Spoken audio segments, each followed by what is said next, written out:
আসসালামু আলাইকুম। আজকে আমি আপনাদের মাঝে শেয়ার করব খুব সুন্দর একটা ডিজাইনার পিঠা রেসিপি। একটা বাঁধাকপি দিয়ে যে এত সুন্দর ডিজাইনার পিঠা বানানো যায় সেটা আপনারা না দেখলে বিশ্বাসই করবেন না। একটা বাঁধাকপি দিয়ে আমি আপনাদের এত সুন্দর পিঠাটা আজকে আমি বানিয়ে দেখাবো। খুব সুন্দরভাবে পিঠাগুলো বানানো যাবে। পিঠাগুলো যেমন দেখতে সুন্দর, খেতেও বেশ দারুণ। আমার ভিডিওটি ভালো লাগলে একটা লাইক দিয়ে দেখা কন্টিনিউ করবেন। তাই আর দেরি না করে চলুন শুরু করা যাক আমাদের আজকের রেসিপি।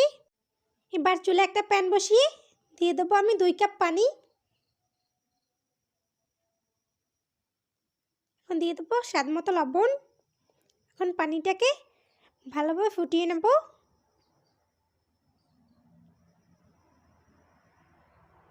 আমি পানিটা ভালোভাবে ফুটিয়ে এবার এখানে দিয়ে দেবো 2 কাপ ভেজা চালের গুঁড়ি।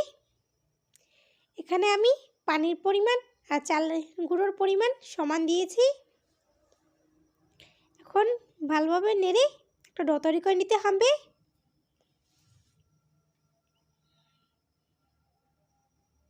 আমি একটা ডো তৈরি করে নিয়েছি।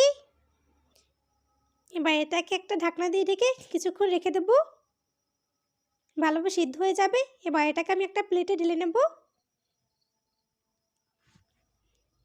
আমি একটা প্লেটে ঢেলে নিয়েছি। এবার এটাকে কিছুক্ষণ ঠান্ডা করে তারপর ভালোভাবে মথে নেব। আমি ভালোভাবে মথে নিয়েছি। ডোটা যত সফট হবে পিঠেগুলো বানাতে তত সুবিধা হবে। এখান থেকে আমি অল্প একটু ডো নিয়ে এবার এটাকে আমি গোল করে নেব।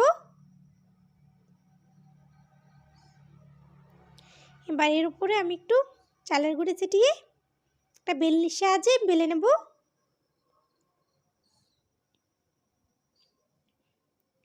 আমি একটা বেলনির সাহায্যে রুটির মতো করে বেলে নিচ্ছি।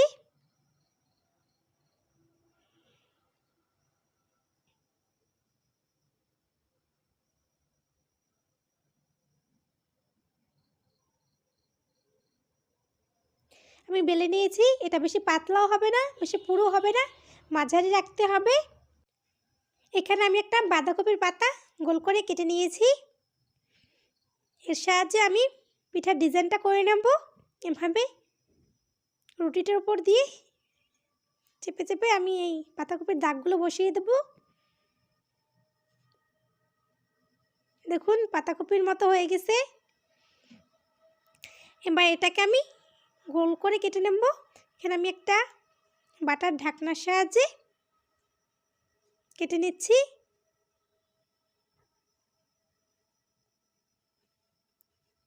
দেখুন পাতার মতো দেখতে হয়েছে। এবার এটাকে আমি এখানে একটা কাটার নিয়েছি টিনের, যে কাটার দিয়ে আপনারা নকশি পিঠা তৈরি করেন সেই কাটারের সাহায্যে আমি এবার চারপাশ দিয়ে একটু নকশা করে নেব।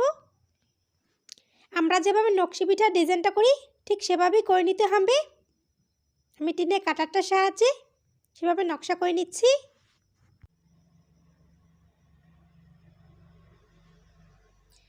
আমার একটা পিঠা তৈরি করে নেওয়া হয়ে গেছে। একই পদ্ধতিতে আমি আরও পিঠা বানিয়ে নেব। এবার আমি এখানে একটু সবুজ ফুড কালার ব্যবহার করছি। সবুজ ফুড কালার মেখে রাখা ডো থেকে অল্প একটু ডো নিয়ে এবার এটাকে আমি একটা বেলনির সাহায্যে বেলে রুটির মতো করে নেব।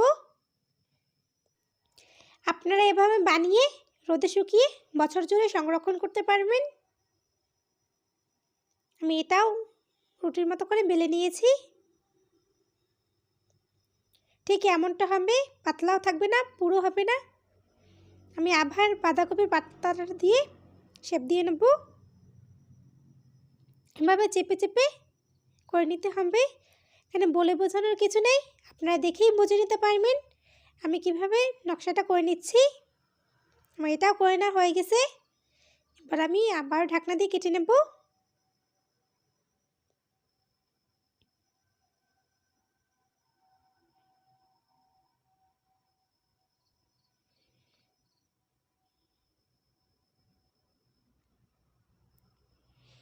আমি ঢাকনা দিয়ে কেটে নিয়েছি।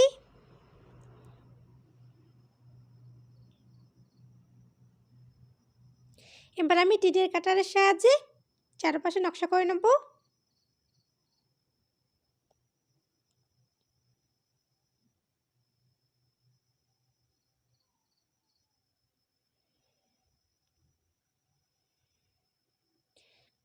আমার এই পিঠাটা তৈরি করে নেওয়া হয়ে গেছে।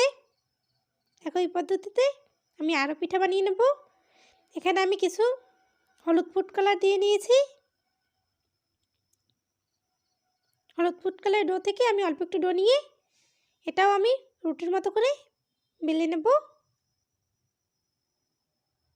আমি একটা বেলনির সাহায্যে বেলে নিচ্ছি।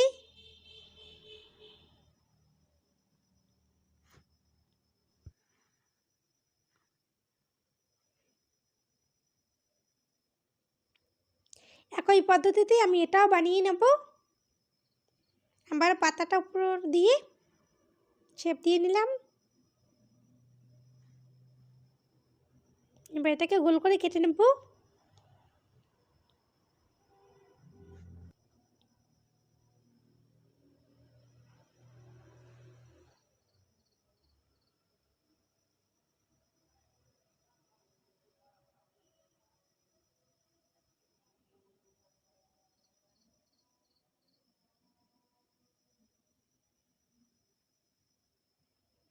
আমি সবগুলো পিঠা বানিয়ে নিয়েছি। দেখুন কতটা দেখতে সুন্দর লাগছে। এবার এগুলোকে আমি ভাপ দিয়ে নেব। এবার এখানে একটা পাত্রে আমি কিছুটা পানি নিয়েছি, তারপর একটা ছিদ্রযুক্ত ঝাঁঝরি বসিয়ে দিলাম। এবার আমি পিঠাগুলো দিয়ে দেবো।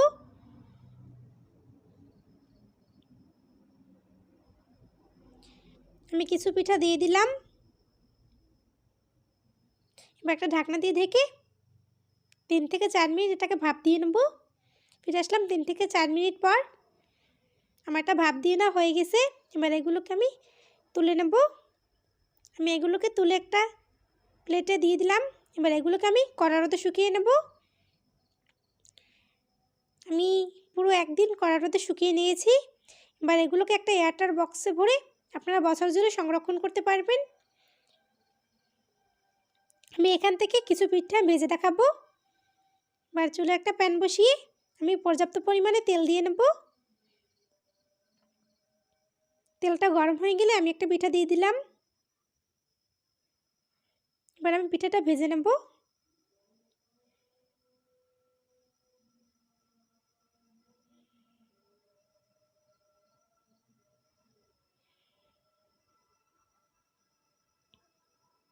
পিঠাটা আমি উল্টিয়ে নেব।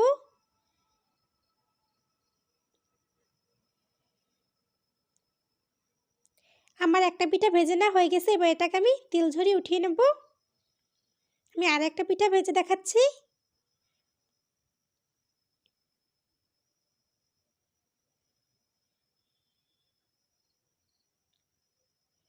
ফুড কালারটা দেখার সৌন্দর্যের জন্য আমি ব্যবহার করছি।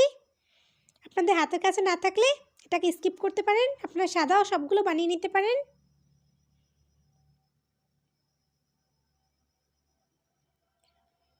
আমি কিছু পিঠা ভেজে পরিবেশন করে নিয়েছি। এরপর আপনারা চিনি বা গুড়ের শিরা তৈরি করেও দিতে পারেন, অথবা চিনি ছিটিয়েও খেতে পারেন। আপনারা আপনাদের পছন্দ মতো করে নেবেন। খুব সহজে বানিয়ে নিলাম ডিজাইনার পিঠা। আমার ভিডিওটি ভালো লাগলে লাইক কমেন্ট শেয়ার করবেন। আমার চ্যানেল নতুন হয়ে থাকলে প্লিজ আমার চ্যানেলটি সাবস্ক্রাইব করবেন। আমার ভিডিও সবার আগে পেতে হলে বেল বাটনটি অন করে রাখবেন। এতক্ষণ আমার সঙ্গে থাকার জন্য অসংখ্য ধন্যবাদ। আসসালামু আলাইকুম।